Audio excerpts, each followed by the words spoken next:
Hello, very beautiful community. Trump is stuck between a kind of surrender, an outcome that aggrandizes the Iranian regime, and the use of ground troops. So let's take a look at one of his latest posts. We won't do a psychoanalytic analysis of it. We'll just look at the political implications. So here Trump is saying all of those countries that can't get jet fuel because of the Strait of Hormuz, like the United Kingdom, which refused to get involved in the decapitation of Iran, I have a suggestion for you. Number one, buy from us. We've got plenty. Number two, build up some delayed courage and go to the Strait and take it. Take your own oil. And disgustingly, the irresponsible post-truth authoritarian in the White House is saying this while he has been using UK bases, allowed him to use UK bases, to start a reckless war without strategy that's led to the problem of the Strait of Hormuz being closed, because it wasn't closed before. You have to start learning how to fight for yourself. The USA won't be there to help you anymore. And that's exactly the wrong conceptualization. The right conceptualization is that a long-standing ally of ours in the West has now become an enemy within, right? An enemy that is, in some meaningful respects, genuinely an enemy. Only the difference is that, unlike the Russians and the Chinese, it's now inside your house.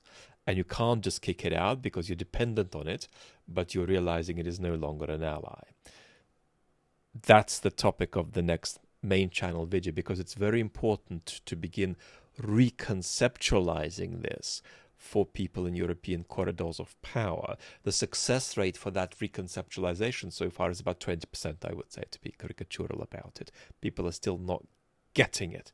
Just like we are fantasizing about how to end the Ukraine war in a way that brings us back to the circumstances of February 2022, even though these circumstances are the very circumstances that caused the war in the first place. So we're fantasizing about how to bring us back to a time pre-Trump 2, pre-Trump's second term, even though these are the circumstances that caused Trump's second term. So there is a real difficulty in grasping the reality of the historical moment in European corridors of power. And insofar as it is grasped with a kind of degree of discombobulation. Well, he did this with Greenland, and what are we meant to do now? We're stuck. This is confusing. It goes against 80 years of history. What are our next thoughts, let alone our next steps? So we'll be talking about that. I don't want to over-legislate the sort of 5 things that Europe needs to grasp and the 2 or 3 things Europe needs to do. We'll talk about that. Now, Trump carries on, just as you weren't there for us, the US won't always be there for you. Iran has been essentially decimated. The hard part is done. And Trump already understands that that's not true. He knows it doesn't mean what he's saying. Story in the Wall Street Journal yesterday about the prospect of Trump stopping before the Straits of Hormuz issue is fixed. Then there is a rather abstract Pakistani Chinese proposal that doesn't explicitly mention specifics, doesn't talk about the USA or Israel, doesn't talk about Iran putting tolls on the Straits of Hormuz if it's reopened. And this looks appealing to everybody who isn't involved in the action. But the difficulty is that the action is happening and the different actors involved want to pursue their different outcomes. The Israeli outcome is twofold. They need war for regime security for Netanyahu. And then they want some kind of destruction of the Iranian regime, and it doesn't matter what form it takes, including civil war in Iran. And the Iranian regime obviously is after regime security, after its regime security got so badly rocked. But what it's fundamentally after is a situation where what Israel and the United States have been doing can't be done to them again over and over and over and over every 3 to 6 months. The United States has no strategy. The United States' original strategy was a sort of a semi-strategy. The strategy was regime decapitation, and then hopefully very strongly and very beautifully and very bigly, good things will happen. So the strategy was essentially the cacophony and impulsivity and the need for grandiose theatricity in Trump's mind, combined with some kind of picture falsely transplanted from Venezuela into Iran. When that fell apart, and it now has fallen apart in Trump's mind, which is now why he is actually more furious and more bored by this. Don't underestimate how bored he gets, by the way. He can be extremely stressed about something and very bored by it at the same time. But now he is more bored and more rageful and more stressed than he is fulfilled by the narcissistic supply of the theatricity of the obliteration. Look at how well we are obliterating. Despite the Wall Street Journal story, the logic that we should rightly ascribe to the situation as it's developing is that the troops moved to the region are moved to be used. So we should plausibly anticipate ground troop action. The question is then, to what extent should we anticipate it? What kind of raids might we see? What will it look like? How far will it go? And then the question that this leaves us with is a hugely important democratic question that I want to emphasize strongly.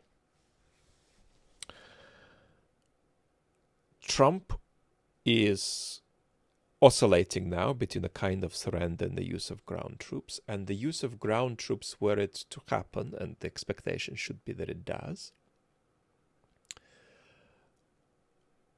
on some scale at least, that is a grotesque bit of vandalism to America's democratic system, because what you'd be doing, if he does do it, is deploying the military without articulating a strategy in public, even a bad strategy. The bad strategy could be, we want to take Iran's oil and gain extra leverage that way in the carousel of global competing powers and gain an edge on China, blah, blah, blah. It could be we just want to reopen the Strait of Hormuz. Now, that wasn't why we started this, but us starting this led to this, and so now our strategy is to reopen the Straits of Hormuz. And here is why it's our strategy now. There's no communication of that kind at all. And don't underestimate how toxic it is three ways to use your military for no public reason. For no publicly articulated reason. Number one, it undermines trust within the military. Number two, it undermines trust of the military as an institution. And number three, it undermines trust in institutions, and undermines, in undermining trust in institutions, undermines trust in trust itself. Right? This is a post-truth contagion scenario, right? This is a perpetuation of post-truth collapse of trust in institutions. So this is very, very much more toxic than if Trump had a stupid and malign strategy that he was coherently publicly articulating and saying that it was going to tie military action to it. And that is existentially bad, because what you're undermining is not your prospect in a particular conflict, which you're losing to the Iranian regime. You're undermining your prospects to sustain yourself in the form that you currently take politically. And that is a form of vandalism that verges on being in the category of some of the worst political evils, because it's existential. You're not taking a loss in a dimension of a particular kind. You're taking a loss at the level of what you are, right? At the level of your ability to sustain politically what you need to be remotely yourself. So it's a secondary conversation what tags you attach to that very bad behavior, whether you call it evil or not. But it's in the S tier of the worst possible political behavior by responsible leaders. Talk very soon. Lots of love.